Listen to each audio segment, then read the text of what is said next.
అన్న ఆత్మ పరిశీలనలో మీకు వచ్చిన అంశాలు ఏంటి అంటున్నారు. అదే which I cannot disclose over the media. Okay, మన విషయాల్ని 4 గోడల మధ్యలోనే దాచిపెట్టుకోవాలి, గుండె లోతుల్లోనే ఉంచుకోవాలి, అన్ని బయటికి చెప్పలేము. సో వాటిని దాటుకొని ఇప్పుడు ఎంపీగా మళ్ళీ జనాల్లోకి వెళ్ళబోతున్నారు కాబట్టి ఎంపీగా ఎంతవరకు గెలిచే అవకాశాలు ఉన్నాయనుకుంటున్నారు? 100% భారతీయ జనతా పార్టీ ఎంపీ అభ్యర్థిగా పోటీ చేస్తున్న నేను మెదక్ పార్లమెంట్ అభ్యర్థిగా గెలిచి జూన్ 4వ తారీఖు రోజు మళ్ళీ మీకు కనబడుతుంది. ఈసారి ఎక్కువ పార్లమెంటు స్థానాలు ఆల్మోస్ట్ 12 నుంచి 14 వరకు తెలంగాణ పార్లమెంటు స్థానాలు గెలుచుకుంటామని ప్రతి బీజేపీ నాయకులు చాలా ధీమాగా నమ్మకంగా చెప్తున్నారు. సో ఆ నమ్మకానికి కారణాలు ఏంటంటారు? అది ప్రతి టీవీ ఛానల్ కూడా సర్వే అదే చెప్తుంది. మా పార్టీ నాయకులు మా పార్టీ కార్యకర్తల ధీమా కాదు. ఏ టీవీ ఛానల్ సర్వే చేసినా ఈసారి మీరు 10 దాటుతారు, 12 దాటుతారు, 14 దాటుతారు అని చెప్తా ఉన్నారు. సో మీరు ఇచ్చిన ఫీడ్బ్యాక్ తోటి మేము అదే సమాచారాన్ని మళ్ళీ జనాలకు చెప్తా ఉన్నాం.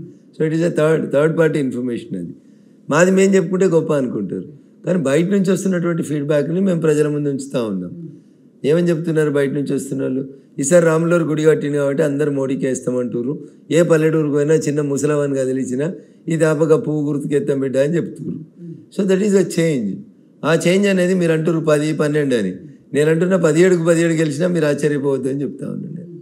నేను అదే అన్నాను, 17 స్థానాలు గెలుచుకుంటాము అనే దాకా కూడా వెళ్ళారు బీజేపీ నాయకులు ఆ నమ్మకంతో. ఎంతవరకు అంటే ఎంఐఎం కంచుకోటైన హైదరాబాద్ స్థానం మాధవీలత గారు బీజేపీ నుంచి పోటీ చేస్తున్నారు కాబట్టి ఆ స్థానాన్ని కూడా గెలుచుకొని మోడీకి గిఫ్ట్గా ఇస్తాము అని చెప్తున్నారు. సో మనిషి రెండింటి కోసం బతుకుతాడు తల్లి. ఒకటి ఆశ, 2 అవసరం. ఆశ పడుతూ ఉన్నాం హైదరాబాద్ కూడా గెలుస్తామని. ఎందుకంటే మన జరిగిన శాసనసభ ఎన్నికలలో చార్మినార్లో, యాకత్పురాలో, చాంద్రాయగుట్టలో 500 తోటి, 700 తోటి, 1500 తోటి ఓడిపోయినాం. 7 అసెంబ్లీ స్థానాలలో 3 అసెంబ్లీ స్థానాలలో ఎంఐఎంకి 3 చెర్ల నీళ్ళు తాగిచ్చారు బీజేపీ వాళ్ళు. సో కాబట్టి ఈసారి గెలుస్తామనే ఆశ ఉంది, విశ్వాసం ఉంది. We hope for the best.